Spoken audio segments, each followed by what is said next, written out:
Hi guys, and welcome to my latest video. Today I'm going to be doing Chunithm, apparently that's the pronunciation. It's a music rhythm arcade game. It's a very popular arcade game, and it's got a lot of them have these clips, as you can see, for putting your camera there and recording yourself play. So here we go. Like most of the arcade games, you get a lot of logging bonuses. This one rotates usually the event ones, so I'll explain a little bit. You have maps that you choose. I say maps, it's just a number of steps, and as you do songs you get stars, and you get perfects, you get more stars, and these stars converts into steps. So here you can see I've got map select, so you can choose which one you want to do. You have the event ones, you got the standard ones, standard Amazon ones. The Amazon is actually like a expansion, I guess, to it. A few of the arcade machines do this. They'll get some sort of big new updates, and they usually change the name. So yeah, this Chunithm used to be, what was it, Chunithm? I can't remember. It had a name before, and then it changed to Chunithm Amazon, which is the latest at the moment. And in fact I think it's now changed to Amazon Plus, so that's what the latest expansion is. Once you go in, you can then choose there's two modes you can choose. There's the standard mode, and then there's a mode they added later, which you choose like a set of, they come as a set of 3 songs, and you basically can't fail. You can't have too many misses or you lose life. And on the harder ones you don't get any life back, so if you miss too many times you fail, and that's just game over straight up. But you do get a lot of steps from doing it. From the main one, which is the one mostly chosen, you can choose any song you want.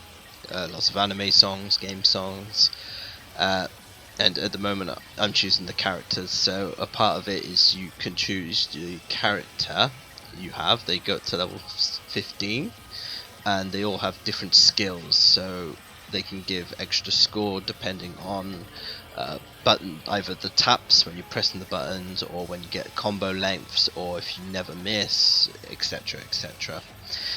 Then you have the options where you can set things like the key speeds, the speeds that the keys appear on the screen and go towards the line where you have to press, and the background, the music sound, and so on and so forth.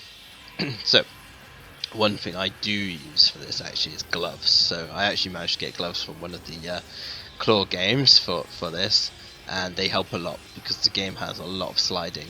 For button presses it's not so important, but I recommend, if you're starting it doesn't matter, but if you do want to play in the long run, invest in some sort of gloves that slide easily, because it'll make your life a lot easier. So explaining the game itself, you have different inputs. So you've got the taps where you have to tap them, they're the red symbols. You have the holds, which are the ones you can see that look like yellow and pink bars, so they go pink and then mostly yellow and pink at the end. And then you have the slide ones, which are the blue ones, which have a blue bar to start, and then they have usually a blue bar in the middle if there's any movements in there. It's not necessarily going to be the same, but like every time it turns, but most of the time when it has a turn or a sharp turn or like a diagonal on it, it'll have one of those little blue bars, and they count towards the combo. This is a little bit different, as there's actually an air sensor above, so sometimes you'll see an arrow moving up, and there's even arrows moving down, so you can move your arm off, up and down to trigger those. If I go in and up, you'll see there's a green line.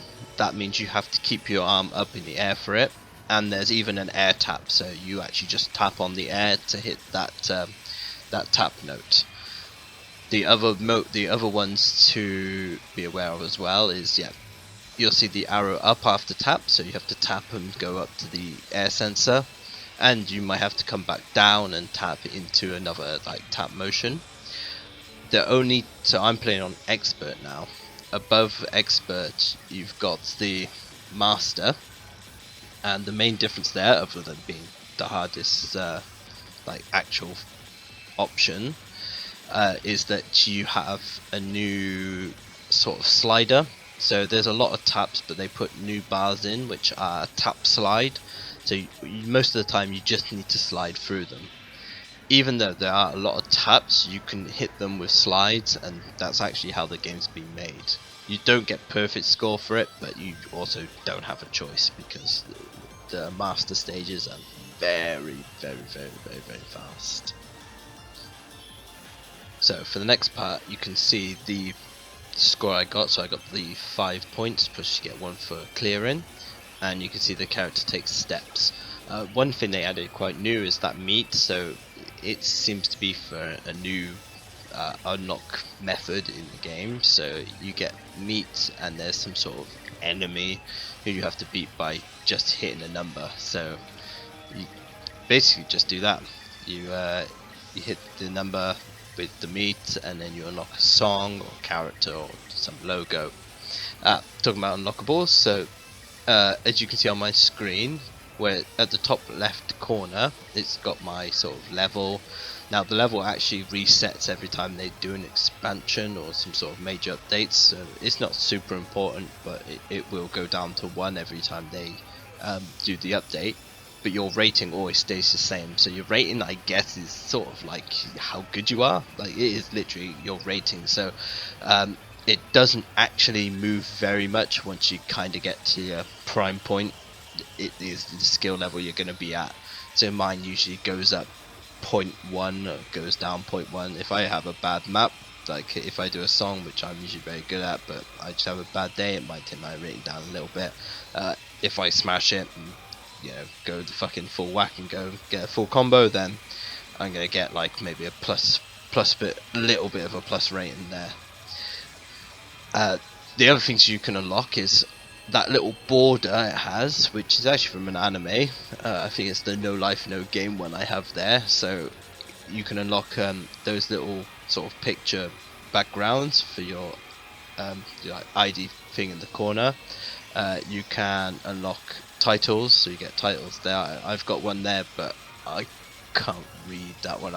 I'll give that one a read later and maybe mention that in one of my later videos to say what it actually says.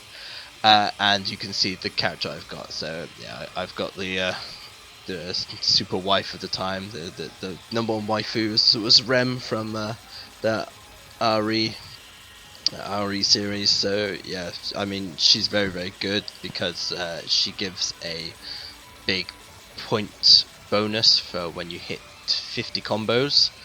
So as long as you're hitting the 50s, it helps you succeed like some of the much harder maps, because it gives you a lot of energy and keeps you in the clear, while others don't give you so much score. But again, it depends. All the characters are super different.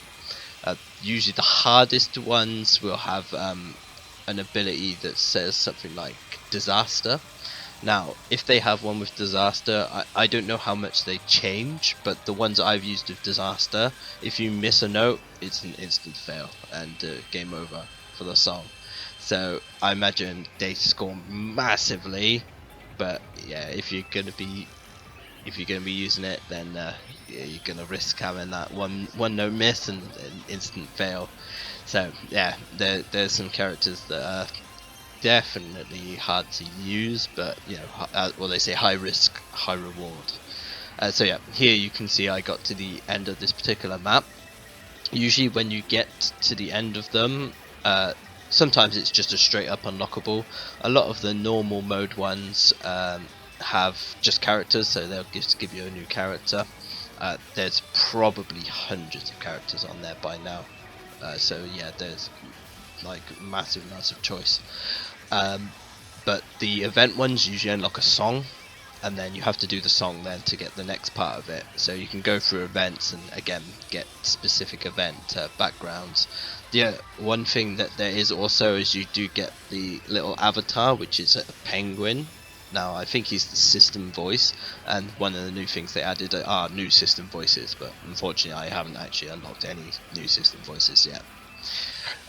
Maybe the last thing I will mention is, yeah, it's actually also a multiplayer game. So in here I'm obviously playing by myself, as most of the people are, but if you are with friends and you're like next to each other on the machines, there's, when you choose a song on the side, you've got, it says matching. So yeah, you can choose that, and then all the other machines can actually see that, so your friends can join by going onto it. But obviously anyone can join on as well. So yeah, you might have friends there, but some random players might also want to join in the song. Though it's super unlikely because they have to be playing on their own and just happen to be on them, like song selection when you are, and then obviously want to join in there. So that doesn't really happen, like, unless it's all been planned out. What else to mention? So, as you can see here, there's a lot of the key presses can be hand swaps. So it does actually make you slide your hand underneath, and then you have to press with the opposite hands. Also here you can see, because I'm playing on master, it's got those blue bars. Now those are the slide ones that I mentioned. So for those you have to tap it and slide, and then it counts. You have to slide it though, you can't just tap it normally. But they are made so that usually when you get them, sometimes they're like bunched together. It's very easy to just slide them to get the whole combo. I don't know if there's any in this particular song, but you'll probably see them in some others, and I'll link some of the videos I did before on one of my other YouTube channels, which is the straight up upload of the some of the songs that I recorded when I was playing them.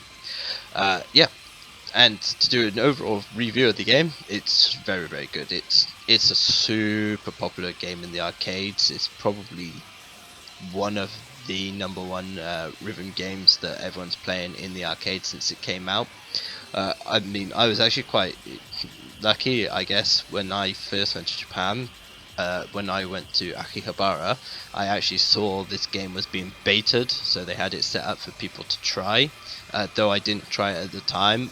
Next time I came back, obviously all the rage. Everyone's playing it, and yeah, it's super popular. You can usually find 4 to 8 machines in most arcades.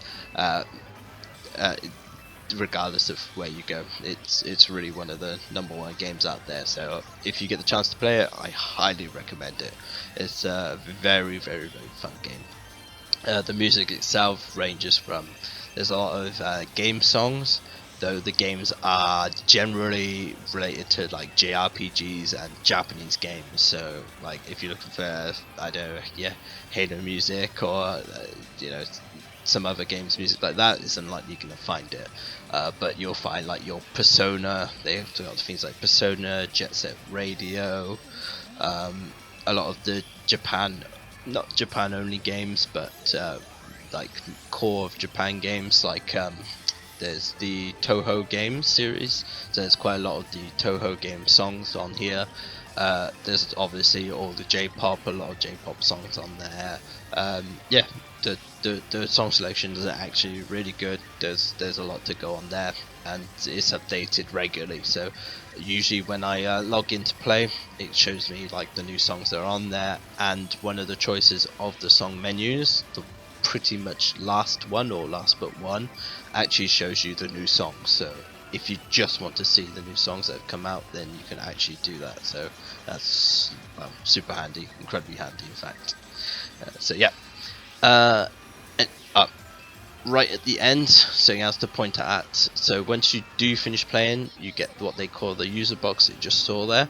That's actually where you can use the sort of coins that you get to make your purchases. So that's where you buy your titles and set your title. That's where you set your titles. You can buy some tickets to give you like boosts to EXP and things like this, and unlock master songs for any song you want, and you can choose your backgrounds and your system voice. And here you get a good shot of the machine, so you can see you use the top bit to log in your data card. Sometimes they have the holders at the top. There's the key button press area. You can plug in your headphones, chuck your coin in, and away you go. It's actually quite a really easy machine to play, and of course, like all of them, first time you play, you're gonna get a tutorial, so it will show you everything you need to know in that as well. Fantastic. So thanks for watching another one of my videos. Look forward to hopefully weekly, if not 2 times a week videos coming out soon. And yeah, any requests, any machines you've seen that you want me to try out, please let me know. Yeah, please like my videos. Subscriptions most welcome, and look forward to next time. Take care, guys.